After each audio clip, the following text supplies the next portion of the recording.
Do you need to pick a niche as a tax professional? How helpful is it to pick a niche?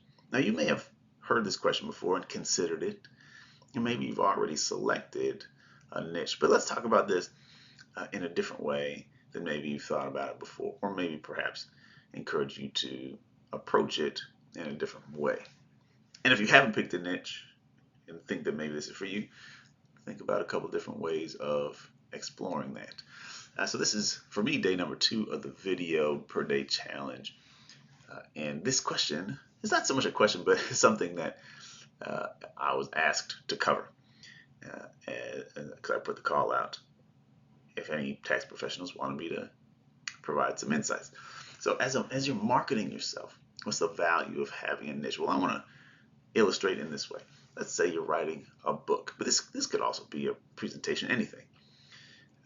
And as a tax professional, your core offering is to get your clients' taxes done right, but also to get them every advantage they can to pay as little as they ethically and legally can pay, and stay and stay above board with everything. So if that's your book, pay less in taxes, then you have a good offer, right? But it's not differentiated in any way, and no one in particular knows this is a book that will benefit them. They definitely don't know from everything that's out there why this would be better. So what if we niche down a little bit, right? Pay less taxes in Illinois. What if that's the title of your book? Well, it gets rid of 49 states and all the other countries around the world.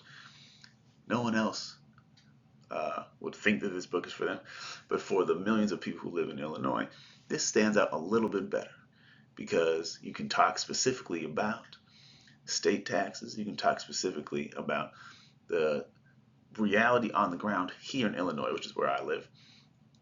And for those people who live in Illinois, this is going to be more appealing than if it was just pay less in taxes, because really that could apply to anyone, anywhere. It's a little bit more interesting and a little bit more seemingly valuable to me. Now, you could get more specific than that, but like, for example, pay less in tax in Chicago. Everyone in Chicago wants to pay less taxes, let me tell you. But we're not doing that here, but you could do that. So as you're thinking about your niche, consider, would there be value in being more specific within the space that I chose to operate in?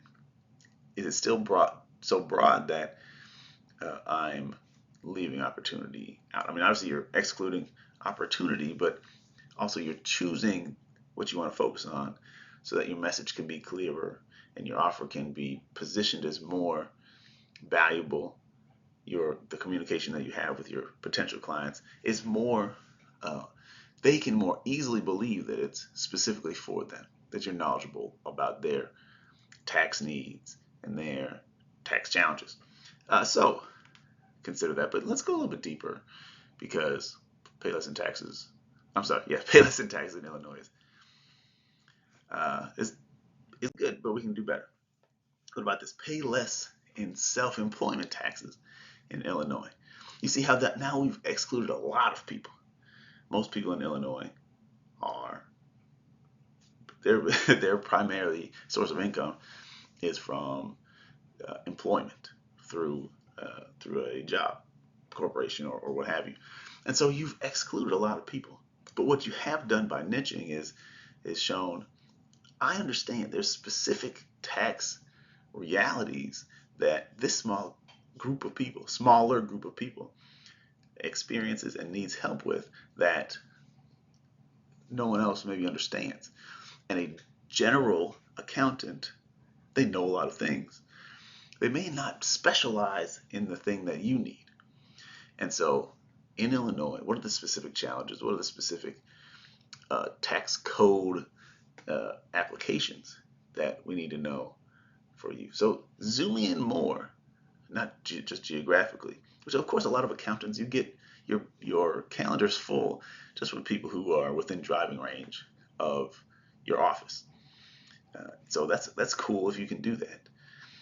But if you're not able to do that, and even if you are, uh, you're at the whims of potentially other people moving into your geographic vicinity, and then how do you stand out as unique in that case?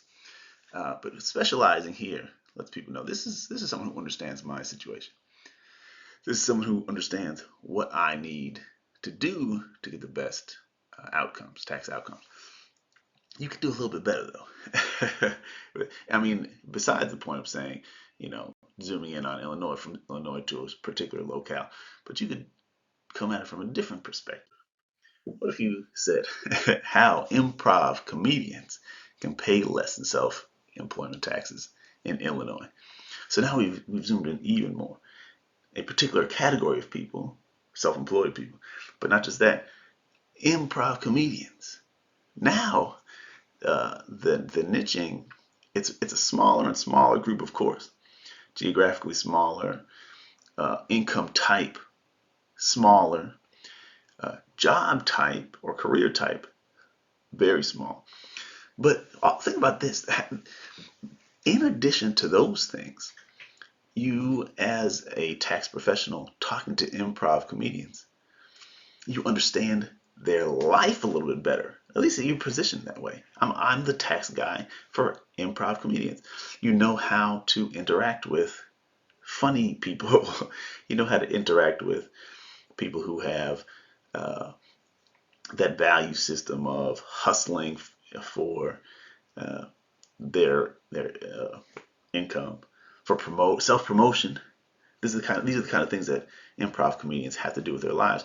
And as a tax professional, if you understand who I am at my core, that's a different level of niching.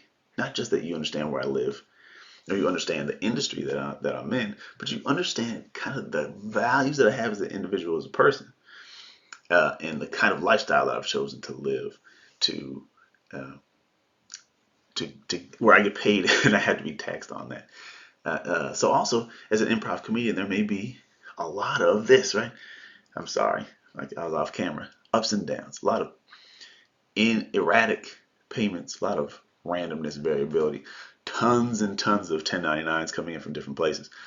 So you're positioning yourself as an expert. I understand what this looks like, and I can manage all these pieces and bring it together to have a great tax return, a great tax filing, and make sure all your bases are covered, but also you're paying as little in taxes as possible.